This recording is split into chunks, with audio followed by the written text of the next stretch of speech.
Merhabalar, bugün sizlerle görmüş olduğunuz ünlü markaya ait bu çantayı çalışacağız. Ben çok beğendim. Umarım sizler de beğenirsiniz. Gerçekten çok kullanışlı bir çanta oldu. Kanalıma abone olmayı, Instagram'dan beni takip etmeyi ve yaptığınız çantaları bana Instagram üzerinden göndermeyi unutmayın. Hepinize kolaylıklar diliyorum. Çantamın ölçülerinden bahsedeyim. Çantamın eni 24 santim ve boyu da 19 santim oldu. Çantam için Sensi Premium'un rafya ipini kullandım. 1 adet yeterli oldu. 4 milim tığ kullandım. Aksesuarlarıma gelecek olursak deri sapımı, fermuarımı ve burada görmüş olduğunuz metallerin hepsini set halinde Eva Çanta Aksesuar'dan aldım. Açıklama kısmına linkini ekleyeceğim. Oradan ulaşabilirsiniz.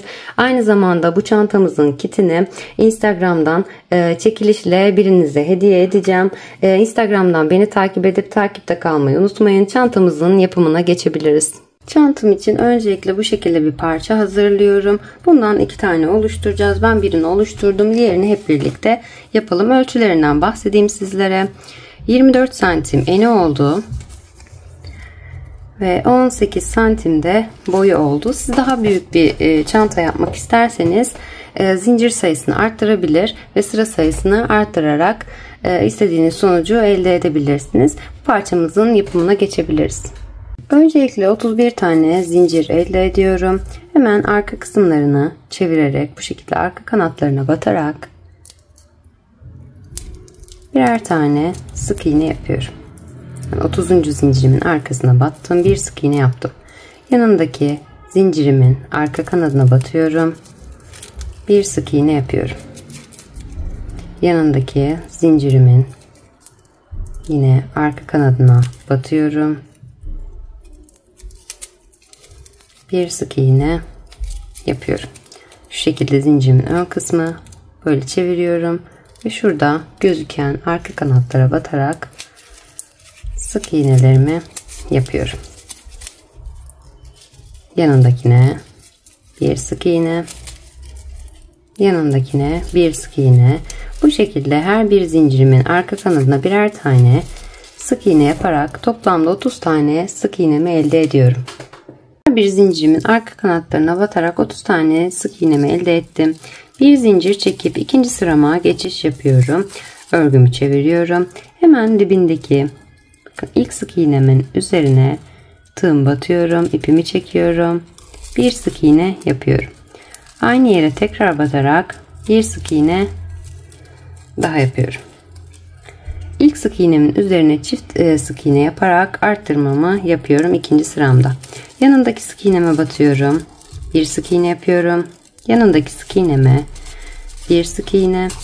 Yanındaki sık iğneme bir sık iğne. Yanındaki sık iğneme bir sık iğne yapıyorum. Bu şekilde her bir sık iğnemin üzerine birer tane sık iğne yaparak son sık iğneme kadar bu şekilde ilerliyorum. Her bir sık iğnemin üzerine birer tane sık iğne yaptım. İlk başta yaptığım çiftimden sonraki her bir sık iğnemin üzerine birer tane sık iğne yaparak sonda bir sık iğnem kalana dek ilerledim. Buradaki son sık iğnemin üzerine de tığımı batıyorum. İpimi çekiyorum. Bir sık iğne yapıyorum. Aynı yere tekrar batarak bir sık iğne daha yapıyorum ve arttırmamı oluşturuyorum. Bir önceki sıramda 30 tane olan sık iğne sayımı bu sıramda 32'ye çıkarmış oluyorum. Bir zincir çekip 3. sırama geçiş yapıyorum. Hemen dibindeki sık iğnemin üzerine bir sık iğne yapıyorum. Aynı yere tekrar batarak bir sık iğne daha yapıyorum ve 3. sıramda da yine arttırmamı oluşturuyorum. Yanındaki sık iğneme geçiyorum. Bir sık iğne yapıyorum. Yanındaki sık iğneme bir sık iğne. Yanındaki sık iğneme yine bir sık iğne yapıyorum.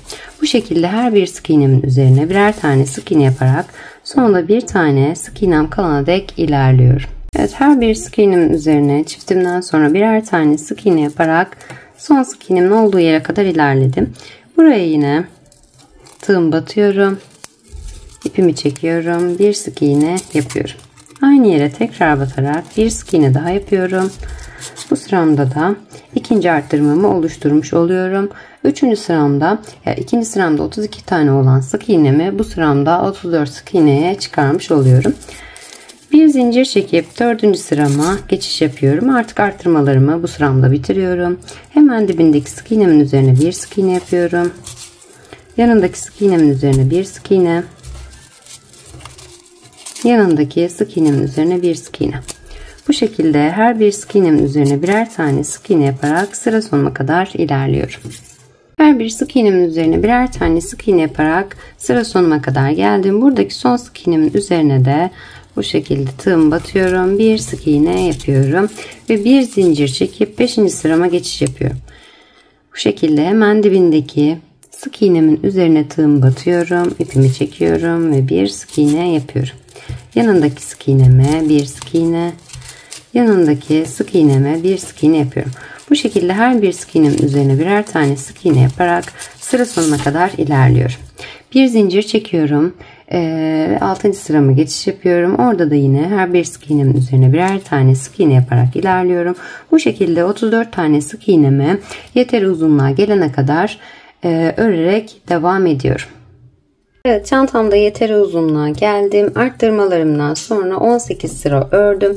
Toplamda baştan itibaren 21 sıra örmüş oldum ve 22. sıramın başındayım. Artık burada eksiltmelerimi de tamamlayıp çantamın bir parçasını bitirmiş oluyorum. Evet, 21. sıramdan sonra bir tane zincir çekip 22. sırama geçiş yapıyorum. Burada hemen bir eksiltme yapacağım başta. Dibindeki sık iğnemin üzerine tığımı batıyorum. İpimi çekiyorum. Kapatmıyorum. Hemen yanındaki sık iğnemin üzerine de tığımı batıyorum. İpimi çekiyorum. 3 tane ilmeğim oldu. Hepsini birlikte çekerek eksiltmemi yapıyorum. Yanındaki sık iğneme geçiyorum. Bir sık iğne yapıyorum. Yanındaki sık iğneme bir sık iğne. Yanındaki sık iğneme bir sık iğne. Yanındaki sık iğneme bir sık iğne yapıyorum. Bu şekilde her bir sık iğnemin üzerine birer tane sık iğne yaparak sonunda 2 tane sık iğnem kalana dek ilerliyorum. Eksiltmemden sonra her bir sık iğnemin üzerine birer tane sık iğne yaparak sonunda 2 tane sık iğnem kalana dek ördüm. Burada hemen yanındaki sık iğnemin üzerine tığımı batıyorum. İpimi çekiyorum, kapatmıyorum. Ve son sık iğnemin üzerine de tığımı batıyorum. İpimi çekiyorum. 3 tane ilmeğim oluyor. Hepsini birlikte çekerek ikinci eksiltmemi yapıyorum.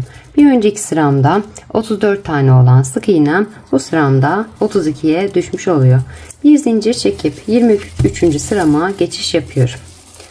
Örgümü çeviriyorum. Hemen dibindeki ilk sık iğnemin tepesine batıyorum. İpimi çekiyorum, kapatmıyorum. Yanındakine batıyorum. İpimi çekiyorum. 3 tane ilmeğim oluyor. Hepsini birlikte çekerek yine bir eksiltme yapıyorum. Yanındaki sık iğneme geçiyorum. Bir sık iğne yapıyorum. Yanındaki sık iğneme bir sık iğne. Yanındaki sık iğneme bir sık iğne yapıyorum. Bu şekilde yine her bir sık iğnemin üzerine birer tane sık iğne yaparak sonunda 2 tane sık iğnem kalana dek ilerliyorum. Eksiltmemden sonra her bir sık iğnemin üzerine birer tane sık iğne yaparak sonunda 2 tane sık iğnem kalana dek ilerledim. Hemen yanındaki sık iğnemin üzerine tığım batıyorum. İpimi çekiyorum, kapatmıyorum. Ve yanındakine batıyorum. İpimi çekiyorum. 3 tane ilmeğim oluyor. Hepsini birlikte çekerek eksiltmemi yapıyorum ve 30 tane sık iğneye düşürmüş oluyorum. Artık çantamın bir parçasını tamamlamış oldum ve kenar tığlamalarına geçiyorum. Bu noktada bir zincir çekiyorum. Hemen burada kenardaki ilk boşluğuma tığım batıyorum. Bir sık iğne yapıyorum. Yanındaki sık iğnemin üzerine bir sık iğne yapıyorum. Yanındaki boşluğuma şöyle bir sık iğne yapıyorum. Yanındaki ilk boşluğuma bir sık iğne yapıyorum. Yanındaki ilk boşluğuma bir sık iğne. Yanındaki ilk boşluğuma bir sık iğne. Yanındaki ilk boşluğuma bir sık iğne. Bu şekilde tüm etrafını sık iğnelerle çevriliyorum. Burada köşeme geliyorum. Buradan da yine sık iğnelerimin her birinin üzerine birer tane sık iğne yapıp diğer köşeye geçiyorum. Burada yapmış olduğum işlemin aynısını bu kısımda da uyguluyorum. Ve buradaki sık iğnelerime geliyorum. Bunların da üzerine her birinin üzerine birer tane sık iğne yaparak başladığım noktaya gelip ipimi bu noktada kesiyorum. Ve her parçamı bu şekilde hazırlamış oluyorum. Tüm etrafını sık iğnelerle çevreleyerek başladığım noktadan bir önceki sık iğneme kadar geldim. Burada şu şekilde ipimi biraz uzun tutup kesiyorum. İpimi içerisinden çekiyorum ve burada daha ince bir tığya geçiş yapıyorum. Hemen bu noktada işaretleyicimi çıkarıyorum. İşaretleyicimin olduğu yere tığımı arkadan öne doğru batıyorum. Bu ipimi buradan arkaya geçiriyorum. Bu şekilde. Hemen burada bakın, en son yapmış olduğum sık iğnenin arkasından alttan yukarı doğru ortasından tığımı batıp ipimi arkaya doğru çekiyorum ve biraz sıkılayarak arkada gizliyorum. Bütün bitişlerimi çevreledikten sonra bütün bitişlerimi bu şekilde yapıyorum. Diğer parçalarımızda da aynı işlemi uygulayabilirsiniz. Parçamı oluşturdum. Artık taban kısmına geçiş yapabiliriz. Çantamın ön ve arka parçasını bitirdikten sonra taban kısmının yapımına geçiyorum. Öncelikle 13 tane zincir çekiyorum. 12. yine bu şekilde zincirimin arka kanadını çevirerek 12. zincirimin üzerine arka kanadına tığımı batıyorum. Bir sık iğne yapıyorum. Yanındaki sık iğnemin üzerine bir sık iğne. Yanındaki sık iğnemin üzerine bir sık iğne. Bu şekilde her bir sık iğnem diyorum. Her bir zincirimin arka kanatlarına birer tane sık iğne yaparak birinci sıramda 12 tane sık iğnemi elde ediyorum. Birinci sıramda her bir zincirimin arka kanadına birer tane sık iğne yaparak 12 tane sık iğnemi elde ettim. Bir zincir çekip ikinci sırama geçiş yapıyorum. Hemen dibindeki sık iğnemin üzerine bir sık iğne yapıyorum. Yanındaki sık iğnemin üzerine bir sık iğne. Yanındaki sık iğnemin üzerine bir sık iğne. Bu şekilde her bir sık iğnemin üzerine birer tane sık iğne yaparak sıra sonuna kadar ilerliyorum. İkinci sıramda da yine her bir sık iğnemin üzerine birer tane sık iğne yaparak 12 tane sık iğnemi elde ettim. Bir zincir çekip 3. sırama geçiş yapıyorum. Hemen dibindeki sık iğnemin üzerine bir sık iğne yapıyorum. Yanındaki sık iğnemin üzerine bir sık iğne yapıyorum. Yanındaki sık iğnemin üzerine bir sık iğne yapıyorum. Bu şekilde yine her bir sık iğnemin üzerine birer tane sık iğne yaparak 12 tane sık iğnemi elde ediyorum. Bir zincir çekiyorum. Bir sırama geçiş yapıyorum. Orada da yine her bir sık iğnemin üzerine birer tane sık iğne yaparak 12 sık iğnemi ilerletiyorum. Her bir sıra geçişinde birer tane zincir çekerek bu şekilde 12 tane sık iğnemi yeteri uzunluğa gelene kadar taban için uzatıyorum.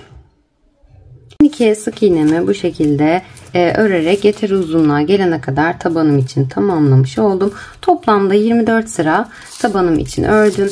Bu sıramı nasıl ayarladım? Öndeki parçamla ya arkadaki parçamla aynı zaten. Alt kısmını belirledim. Şu şekilde tam döndüğü yerlere şu şekilde işaretleyiciler taktım. Buradan çok az bir pay kalacak şekilde ölçüsünü yaptım. Bakın birer tane sık iğne kalacak şekilde ölçüsünü yaptım. Çünkü etrafında çevreleyeceğimiz için tam ölçü almak adına bu şekilde işaretleyici taktığım yerden bir önceki zincirlerimin olduğu yere kadar bu şekilde ölçümü almış oldum. Şu alt kısma bakın. Şurada hemen döndüğü kısımlar var. Buraya bir işaretleyici taktım. Ve bu kısma da bir işaretleyici taktım.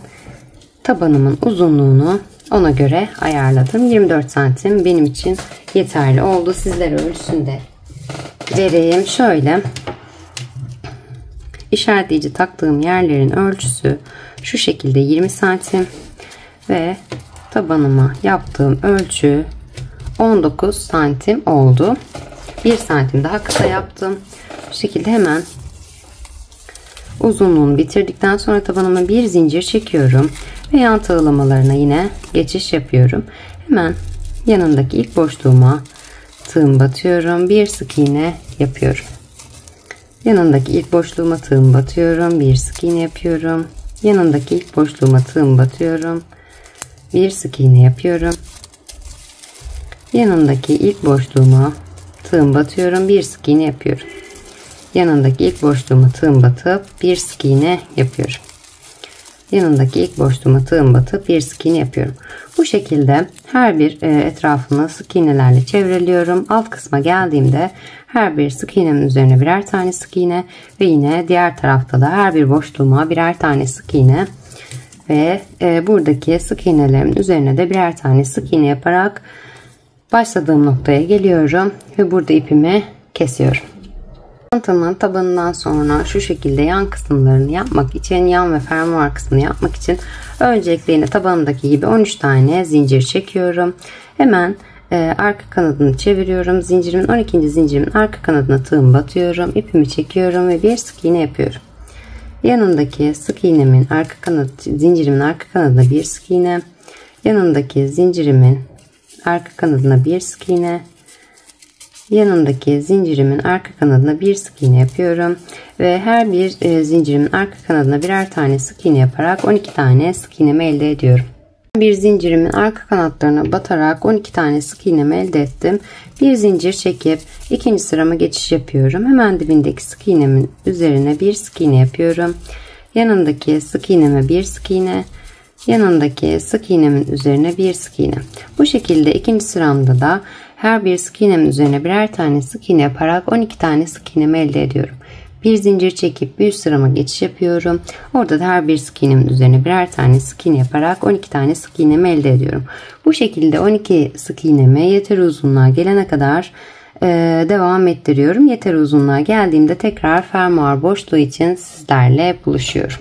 Evet, çantamın yan kısımlarında da yeteri uzunluğa geldim. 18 sıra yaptım. Bunun ölçüsünü nasıl belirledim?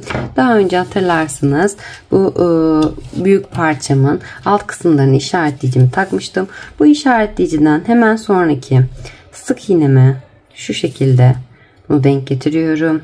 Yine arada bir boşluk kalmış oluyor. Çünkü kenarlarında yine tığlama yapacağım için buradaki sık iğnemi boşluk olarak kabul ediyorum. Şöyle ölçtüğümde, bakın şu şekilde ölçtüğüm zaman yan kısımdan şuraya denk gelmiş oluyor.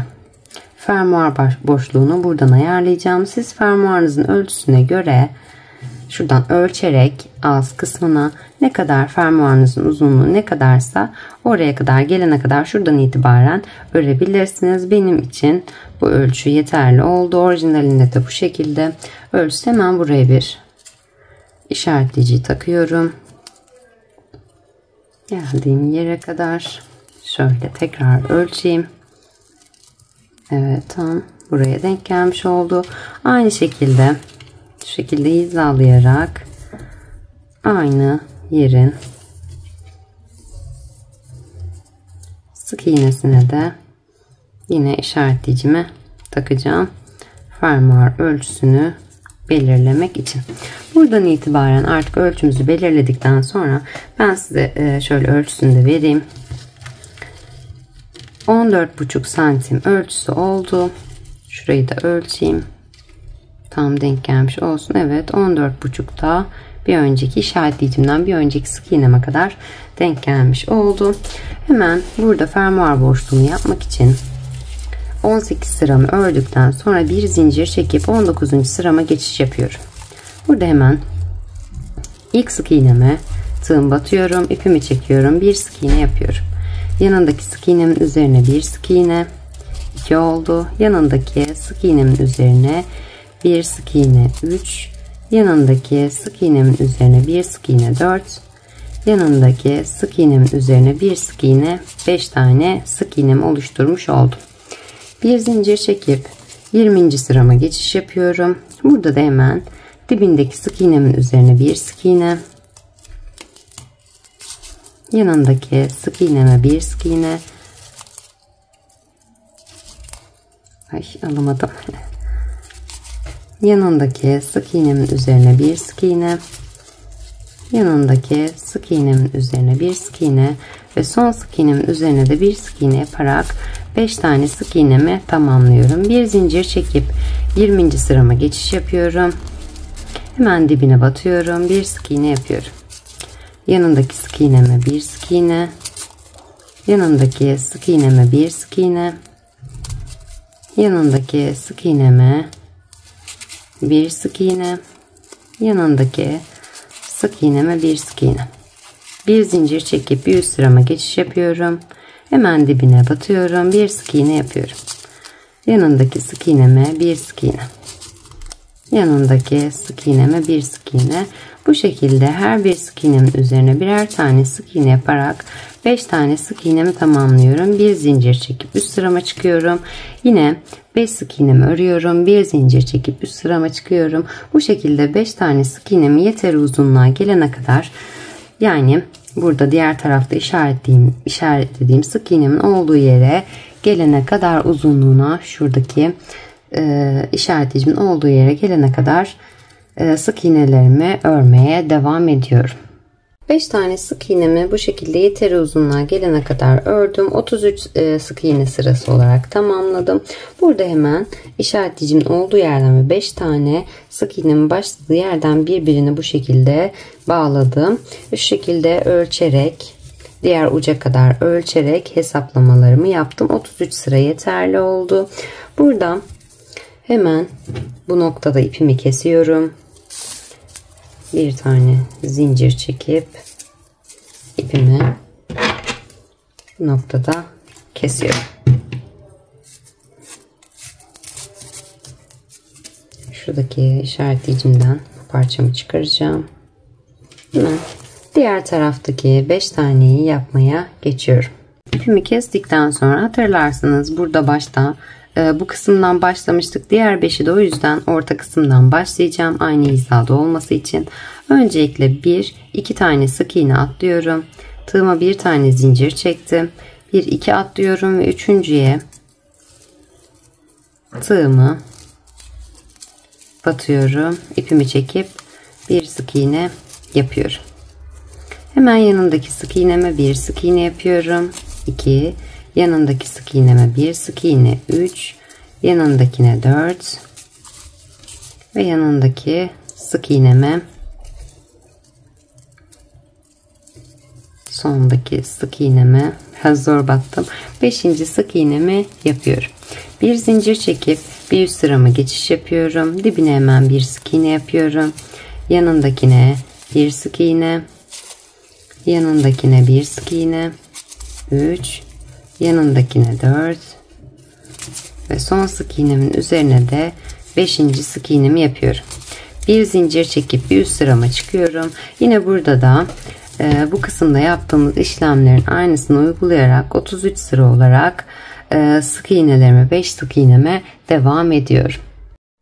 Evet, diğer tarafta da aynı şekilde 33 sırayı tamamladım. Hemen bu noktada bir tane zincir çekip diğer sırama, bir sonraki sırama geçiş yapıyorum. Hemen dibindeki sık iğnemin üzerine tığımı batıyorum. İpimi çekiyorum ve bir sık iğne yapıyorum.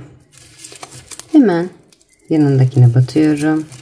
Bir sık iğne, yanındakine bir sık iğne, yanındakine bir sık iğne,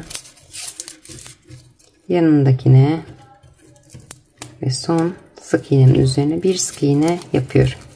Bu noktada 1 ve 2 zincir çekiyorum. Buradaki diğer parçamı alıyorum. Bunları hemen ilk sık iğnemin tepesine tığımı batıp ipimi çekiyorum ve bir sık iğne yapıyorum. Hemen yanındakine bir sık iğne, yanındakine bir sık iğne, yanındakine bir sık iğne ve son sık iğnemin üzerine de bir sık iğne yapıyorum. Bir zincir çekiyorum. Örgümü çeviriyorum. İlkine 5 sık iğnemin üzerine birer tane sık iğnemi yapıyorum. 1 2 3 4 şimdi karışmış artık ve 5. Hemen burada arada 2 tane zincir çekmiştim. Bu zincirimin tepesine tığımı batıyorum. İpimi çekiyorum. Bu şekilde bir sık iğne yapıyorum. Yanındaki zincirimin tepesine bir sık iğne yapıyorum. Bu şekilde. Hemen yanındaki sık iğneme geçiyorum. Bir sık iğne. Yanındaki sık iğneme bir sık iğne. Yanındaki sık iğneme bir sık iğne. Yanındaki sık iğneme bir sık iğne ve hemen yanındaki sık iğneme bir sık iğne yapıyorum. Burada 5 5 10 olan sık iğnelerim arada 2 tane zincirimin üzerine de sık iğne yaparak 12'ye çıkarmış oldum. Yani başladığım kıvama aynı ölçülere gelmiş oldum. Bir zincir çekiyorum ve bir üst sırama çıkıyorum. Hemen dibindeki sık iğneme bir sık iğne, yanındaki sık iğneme bir sık iğne, yanındakine bir sık iğne, yanındakine bir sık iğne, yanındakine bir sık iğne yapıyorum. Bu şekilde her bir sık iğnemin üzerine birer tane sık iğne yaparak yine 12 tane sık iğnemi tamamlıyorum. Bir zincir çekiyorum. Bir üst sırama çıkıyorum. Yine her bir sık iğnemin üzerine birer tane sık iğne yaparak 12 tane sık iğnemi tamamlıyorum. Bu şekilde 12 sık iğnemi ilerleterek başta ne kadar yapmıştık? 18 sıra yapmıştım ben. Siz daha fazla ya da daha eksik yaptıysanız başta ne kadar yaptıysanız diğer tarafta da aynı ölçüde aynı sıra sayısıyla yapmanız gerekiyor. 18 sıra sayımızı tamamlayıp geliyoruz. Evet, diğer taraftaki 18 sık iğne sırasında tamamladım. Bir tane zincir çekiyorum. Bu yönden hemen İlk boşluğuma tığımı batıyorum. Bir sık iğne yapıyorum. Yanındaki boşluğuma bir sık iğne. Yanındaki boşluğuma bir sık iğne.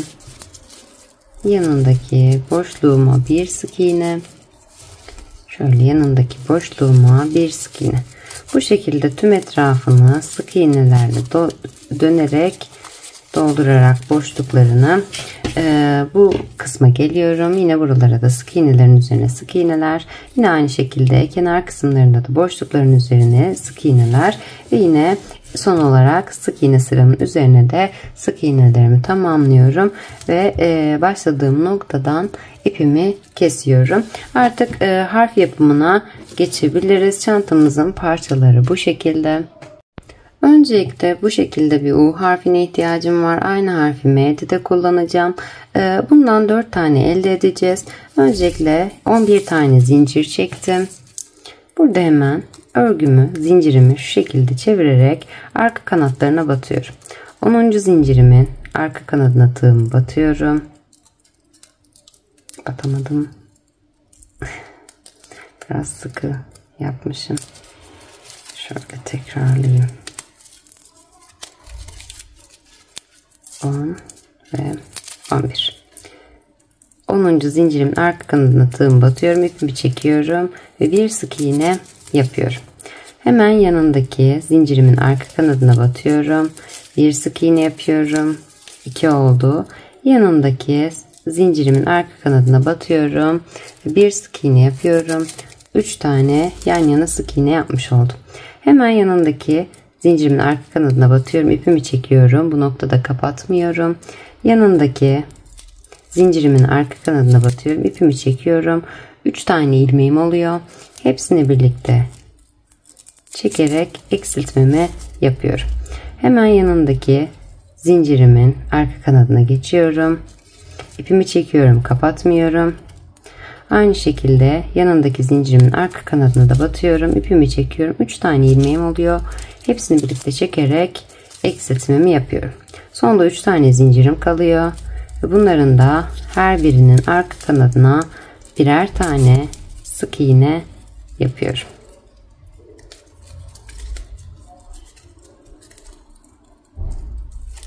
İki ve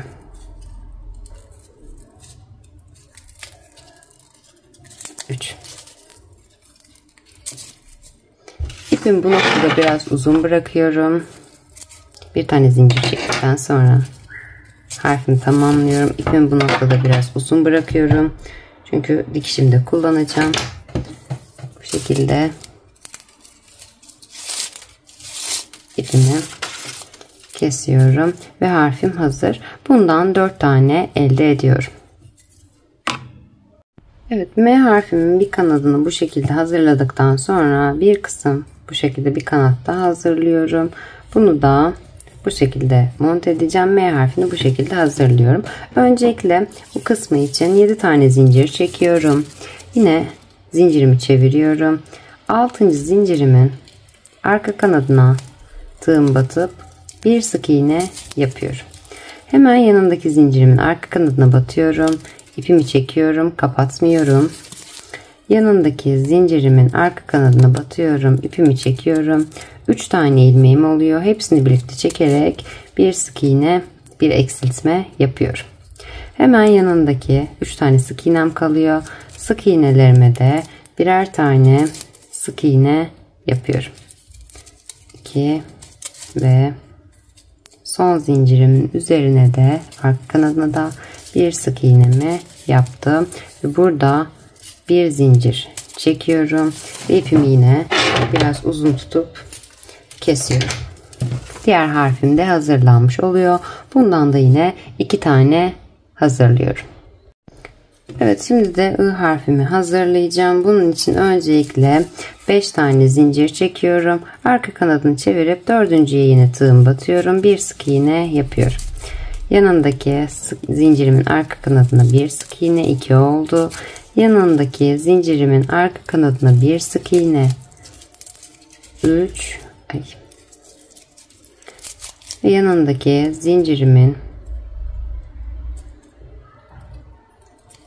arka kanadına 4. sık iğnemi yapıyorum.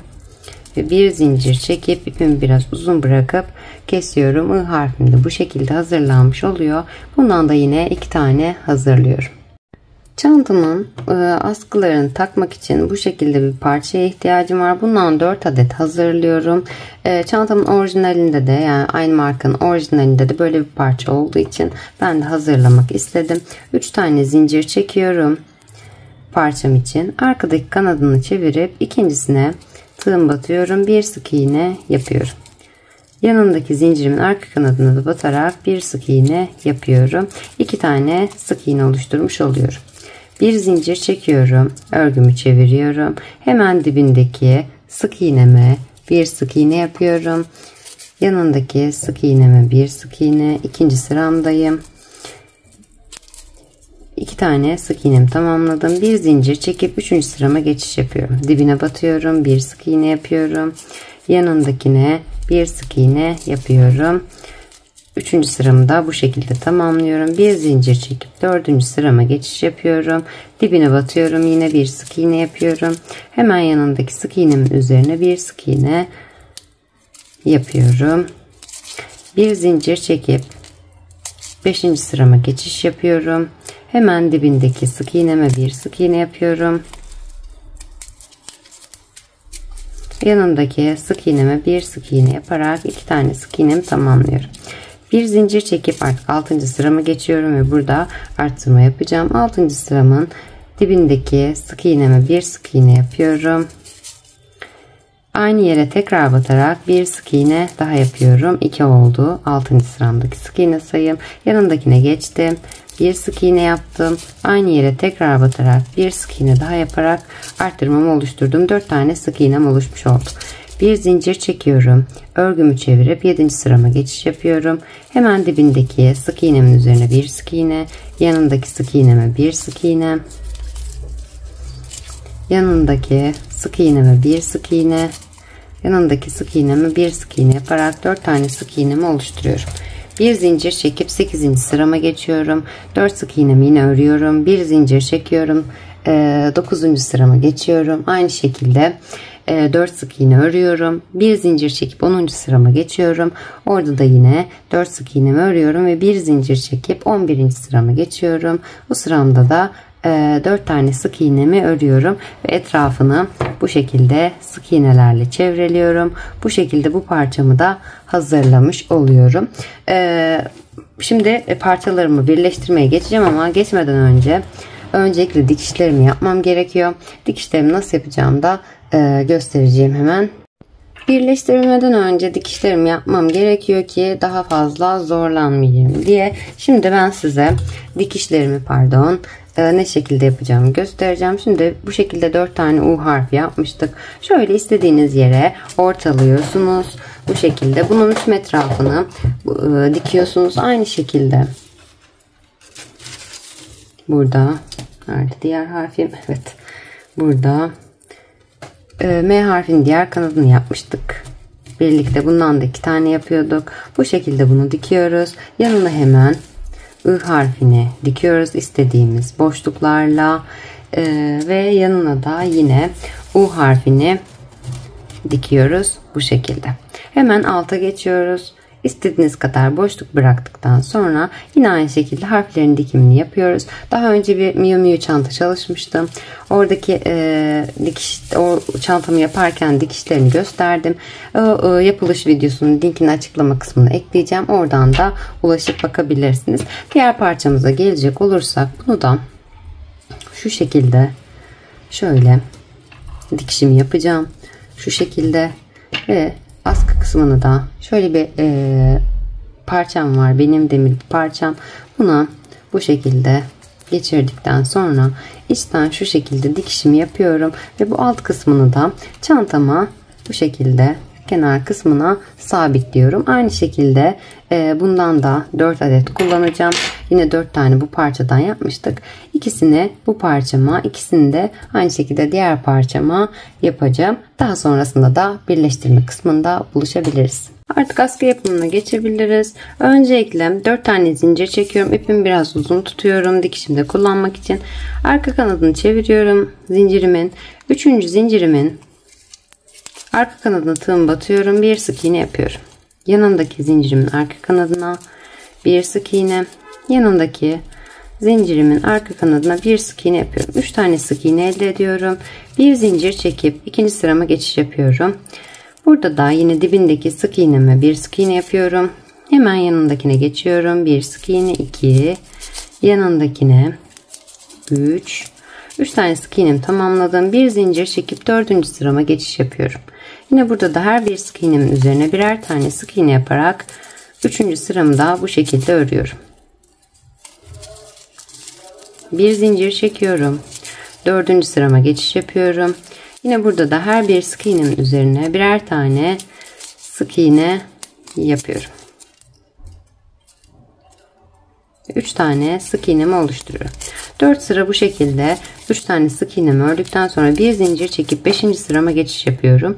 Hemen dibindeki sık iğneme tığım batıyorum. İpimi çekiyorum. Bir sık iğne yapıyorum. Aynı yere tekrar batarak bir sık iğne daha yapıyorum.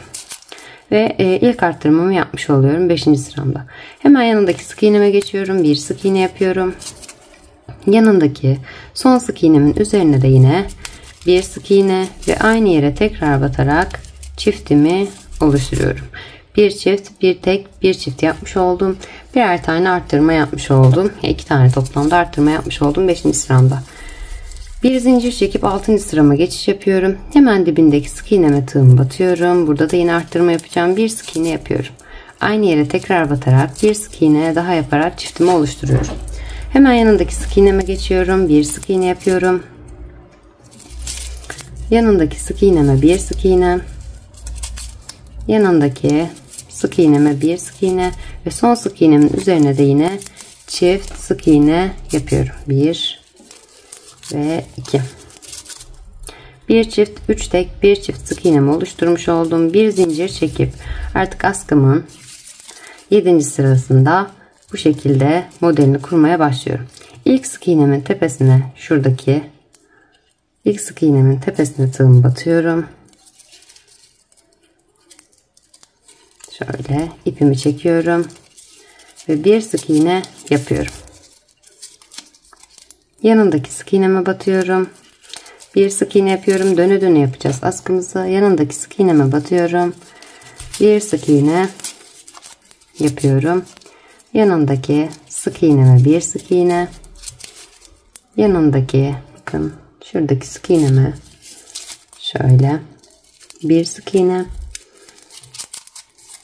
Yanındaki sık iğneme bir sık iğne yapıyorum. Yanındakine geçiyorum. Bir sık iğne yapıyorum. yanındakine bir sık iğne. Bu şekilde döne döne askımı yeteri uzunluğa gelene kadar her bir sık iğnemin üzerine içten dışa doğru batarak birer tane sık iğne yapıyorum ve yeteri uzunluğa geldiğinde artık askımın ilk başta yapmış olduğum pay gibi bir pay yapmak için tekrar sizlerle buluşuyorum. Evet, askımda artık yeteri uzunluğa geldim. Sizlerle ölçüsünü paylaşayım. Şuradan itibaren ölçüyorum ben. Bu dikiş payımın dışındaki modelimden itibaren.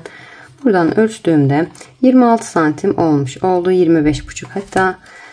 Aynı parçadan 2 tane oluşturuyoruz. Başlayacağımız yeri şu şekilde bakın. Ortadan şurada birleşim yerinden itibaren şu şekilde hizalayarak aynı yere denk getiriyoruz. Hemen bu noktadan bir zincir çekiyorum. Örgümü çeviriyorum. Dibindeki sık iğneme tığım batıyorum. İpimi çekiyorum. Kapatmıyorum. Nasıl ilk başta arttırma yaptıysak burada da tam tersi olarak eksiltmemizi yapacağız.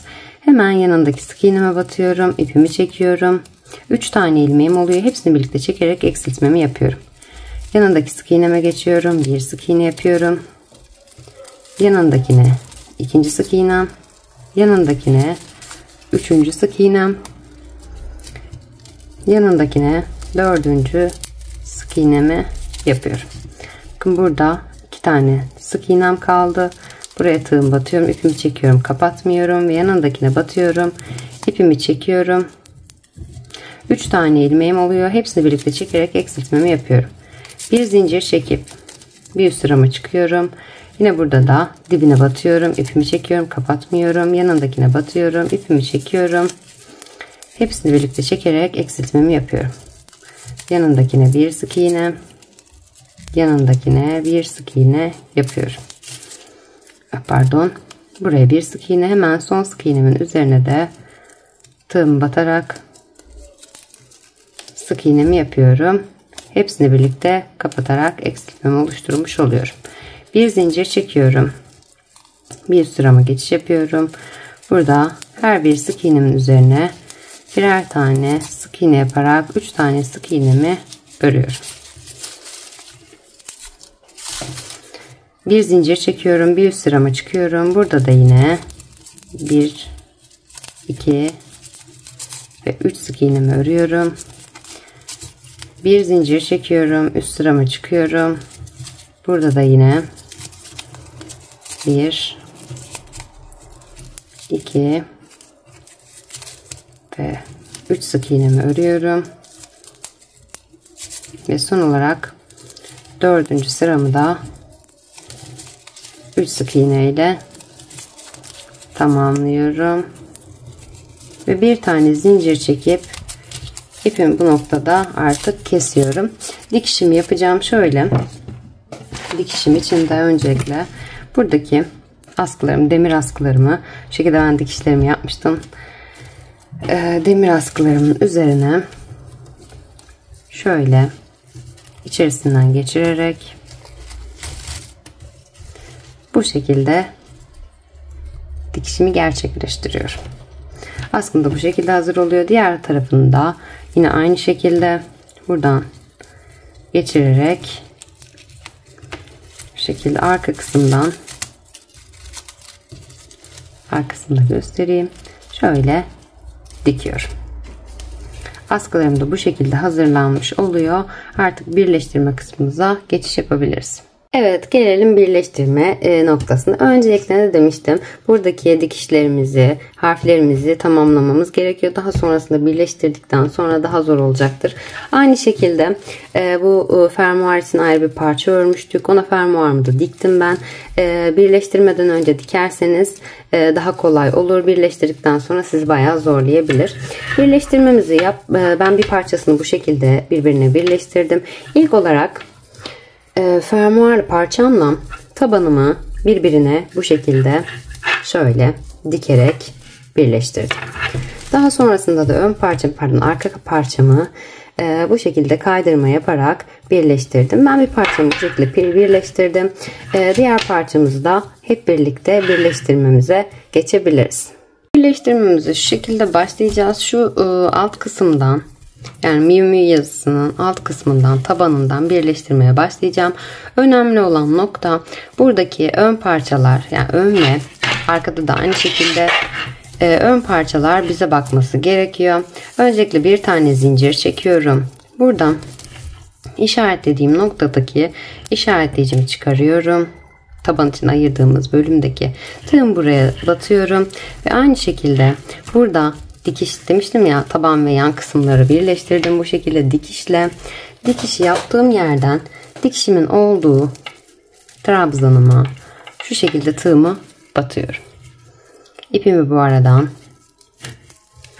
zincir yaptığım ipimi geçiriyorum. Hemen burada bu noktada bir tane zincir çekiyorum.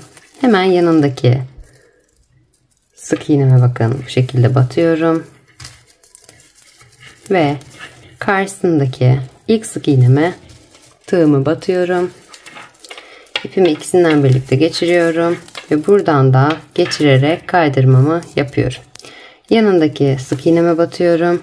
Karşısındakine batıyorum. İpimi ikisinden birlikte çekip kaydırmamı yapıyorum. Yanındakine, karşısındakine, ipimi ikisinden birlikte geçirerek kaydırmamı yapıyorum. Yanındakine, karşısındakine, ipimi ikisinden birlikte geçirerek kaydırmamı yapıyorum.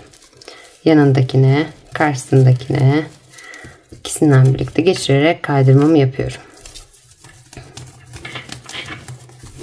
Hemen yanındaki sık iğnem, karşısındaki ikisinden birlikte geçirerek kaydırmamı yapıyorum. Yanındaki, karşısındaki ikisinden birlikte geçirerek kaydırmamı yapıyorum. Bu şekilde tüm etrafını kaydırmalarla birleştiriyorum. Burada bakın işaretleyicimin olduğu yerden bu kısma, tam ortasına, dikiş yerime denk getiriyorum. Zaten ölçüleri verdiğim gibi yaptıysanız eğer denk gelecektir. Eksik ya da fazla olmayacaktır. Bu şekilde hemen kenar kısımları da birleştiriyorum. Aynı şekilde tüm etrafını aynı şekilde böyle kaydırmalarla dolaşıyorum. Ve çantamı artık birleştirmesini tamamlamış oluyorum. Son olarak ben bu şekilde bir askı kullanıyorum. Deri askı, yine açıklama kısmına linkini ekleyeceğim. Başta da söylemiştim. Bunu da fermuarımın hemen dibinden bu şekilde dikiyorum. Mio Mio'nun orijinalinde de bu şekilde. Buradan kenarlardan dikişimi yapıyorum. Hemen aynı şekilde karşı kenara da fermuarımın hemen bitişine dikişimi yapıyorum. Zaten askımın bu kısımlara birleştirmesini de göstermiştim. Onları da tamamlıyorum ve artık çantam hazırlanmış oluyor. Hepinize kolaylıklar diliyorum. Yaptığınız çantaları bana Instagram üzerinden göndermeyi, kanalıma abone olmayı ve yorum yapmayı unutmayın. Hepinize kolaylıklar diliyorum. Bir sonraki videomda görüşmek üzere.